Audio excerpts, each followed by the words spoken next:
Canada really has to examine its own approach to these people. In any case, there is, as far as I'm aware, no evidence that any Indian government body had anything to do with it. We are seeing openly posters talking about kill Indians, kill Hindus, drive Hindus out of Canada, go ahead and attack the diplomats. Photos and names of prominent Indian diplomats seem to be very much like a case of extreme political pandering. नमस्कार, मैं हूं आपके साथ रोहित। भारत और Canada के रिश्ते इस वक्त कैसे हैं, किसी से छिपा नहीं है। लगातार कनाडा बेबुनियादी आरोप भारत पर लगा रहा है और भारत उसे नकार भी रहा है। जिस तरीके से खालिस्तानियों को कनाडा में पनाह मिली और भारत विरोधी गतिविधियां वहां से चलाई गई, उसके बाद भारत सरकार ने कनाडा और कनाडा के प्रधानमंत्री जस्टिन ट्रूडो को मुंहतोड़ जवाब भी दिया। इसी कड़ी में कांग्रेस ने भी खुलकर कनाडा को लताड़ लगाई है और पीएम मोदी का साथ दिया है। जी हां, कट्टर कांग्रेसी नेता शशि थरूर ने कनाडा के आरोपों पर अब जवाब देते हुए कहा है कि ये आरोप जो कनाडा के पीएम की तरफ से लगाए गए हैं, ये बेहद ही गलत हैं, क्योंकि चुनाव का माहौल है, इसीलिए वो फायदा लेना चाहते हैं। इसके अलावा शशि थरूर ने कहा कि लंबे वक्त से भारत और कनाडा के रिश्ते बेहतर रहे हैं और उसे अच्छा किया जाना चाहिए। इस तरीके से आरोप लगाकर बखेड़ा नहीं खड़ा करना चाहिए। वहीं आपको बता दें कि शशि थरूर ने यह भी कहा कि जो आरोप जस्टिन ट्रूडो की तरफ से लगाए गए हैं, उसे देखकर सुनकर मैं काफ़ी दुखी और आश्चर्यचकित हूँ। तो इससे आप समझ सकते हैं कि किस तरीके से भारत और कनाडा के रिश्ते पर जो विवाद इस वक्त छिड़ा हुआ है, उस पर अब कांग्रेस भी बीजेपी का साथ दे रही है, भारत सरकार का साथ दे रही है और कनाडा को खरी खोटी सुना रही है। सुनिए क्या कुछ और कहा है कांग्रेस नेता शशि थरूर ने। Many Indians have been seething with frustration at the way in which people who are if not terrorists themselves, are flagrantly inciting violence against our country, talking about the dismemberment of India, have been able to get complete freedom and sanctuary in a country like Canada. But we have valued our relationship with Canada and we have not escalated our concerns beyond a certain point, though we have, I'm sure, conveyed them at various levels to the Canadian authorities. It's a relationship we've always valued. The trade is at considerable levels. We have a large Indian diaspora population there, 1.7 million people in a country of just 40 million. We also have, of course, a large number of Indian students, and the number has been increasing.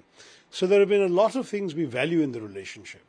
I would have expected that Canada would value the relationship as well. But the extraordinary decision of the Prime Minister to go public with an allegation without a shred of evidence of Indian government complicity in a murder in his country shocks me, to be very frank. I believe the story is that it was triggered by the fact that a media leak was about to happen of this allegation. A media story is one thing for a prime minister, for political reasons, to want to get ahead of a media story, it really looks like it's doubling down on the pandering to a certain political element in that country. We know the government is dependent upon certain support, and perhaps this is why they needed to do that. They have elections also coming up very soon.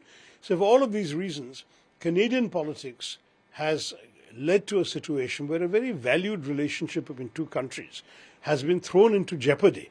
And I am really surprised the Canadians would do that. And our consulate is working there. We have said that if they face any problem, they can contact our consulate. There's an advisory which has also been issued. Looking at the way the diplomats were fired, right from if you say in Canada, and now one diplomat was also expelled from in New Delhi as well. How do you look at this balance which is going on? Because there is a classic case of tit for tat going on. So the Canadians expel an Indian diplomat, Indians expel a Canadian diplomat, Canada does something else, India does something else in return. Today India has initiated some action. I don't know how that's going to be responded to on that side. It's most unfortunate. I really believe that we must arrest this deterioration in the relationship. Obviously, when there is any concern of this nature, the responsible thing to do would have been to come and have strong, closed-door conversations in India with the Indian authorities, but never to take it to a point where publicly you are throwing an entire relationship into such disarray. I think that's for the Canadians to explain, because honestly, there has been a lot of frustration, as I mentioned earlier, from our side, because we know that these are not just airy-fairy rhetoricians. These are people who have actually wielded weapons, who have been complicit in mass murder and mass mayhem, and therefore they're not just an ordinary situation. You must understand that in the old days, emigration meant people went to another country and assimilated there, got involved in that country's politics. We are now seeing a new phenomenon where immigrants to Canada have become Canadian citizens, but are not doing anything in Canadian politics. They're focusing on how to actually do damage to their country of origin. To my mind, that is a very dangerous development. And Canada really has to examine its own approach to these people. It's all very well to claim outrage that a citizen has been killed in Canada. In any case, there is, as far as I'm aware, no evidence that any Indian government body had anything to do with it, because we know that, unfortunately, this fringe terrorist group has a number of factions, and there have been gangland-style killings of various members of these various groups, including one today. So my own view is that there could have been any other explanation for what happened. In any case, whatever is happening, why their own citizens are allowed with impunity to behave in this manner, threatening the sovereignty, territorial integrity, and good interests of a friendly country, is something only the Canadians can answer. Well, I think it's certainly an unwelcome step, simply because in all these matters, people-to-people relations are important. Many of the Canadians who come here as visitors are actually people of Indian origin visiting their families.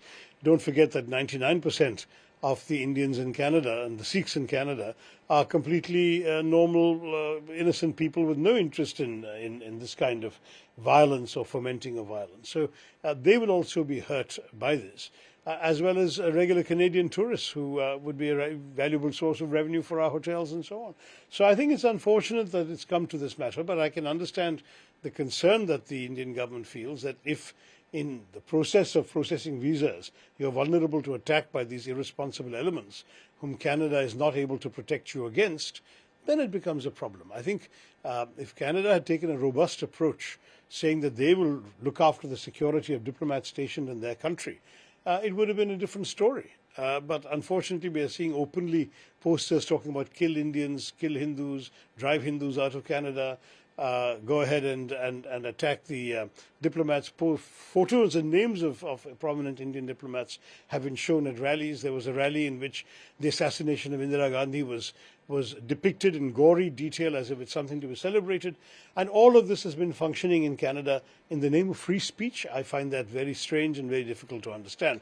Certainly, I can assure you that in our country, no foreign elements would be allowed to threaten diplomats of another country or another country's territorial integrity without very severe action being taken by the government of India. And therefore, we are reasonably within our rights to expect the same thing from the Canadians. I don't want to now start giving commentary on the words of an Indian state spokesman. I'm sure that the government would have thought about the implications of such a statement before making it. It does seem, to be very honest, to be a sort of slap in the face for a country that till very recently anyway we had good relations with. I hope that we can arrest this deterioration. I hope we can rebuild the relationship again. Certainly getting this particular present-day problem off the table as quickly as possible is indispensable, but on that the ball is very much in the Canadians' court. They have to share with the Indians what is the basis for their suspicion. And then India should decide what action to be taken. What is so ironic about all this is, between two friendly countries, let us argue, for argument's sake. I mean, I think this could have been a gangland killing between different Khalistani factions, but if for argument's sake, somebody associated with the Indian government had actually done this, what is the right thing to do? The right thing to do would be for the Canadians to meet with the Indians behind closed doors, say this is the evidence we've got, one of your chaps or an agent or whatever it is that was involved, and it's a terrible thing you've done because you've really infringed on our sovereignty. This is not acceptable to us in future. But whatever action is to be taken, quietly withdraw the people who gave these orders from our country, and we will forget about it. But we will not let you understand. We want you to understand that we don't appreciate that kind of language. I mean, frankly, these things happen between countries, I'm sure. And from my experience, you can deliver tough messages in private, but the moment you go public, you create a situation that inevitably will provoke a backlash. And I'm really surprised that a government would do a thing like this. A prime minister, no less, would do a thing like this. And it does seem to me very much like a case of extreme political pandering to certain interests in Canada associated with his party. And I think that's not the way you treat a friendly government without being paying any heed to the diplomatic consequences thereof.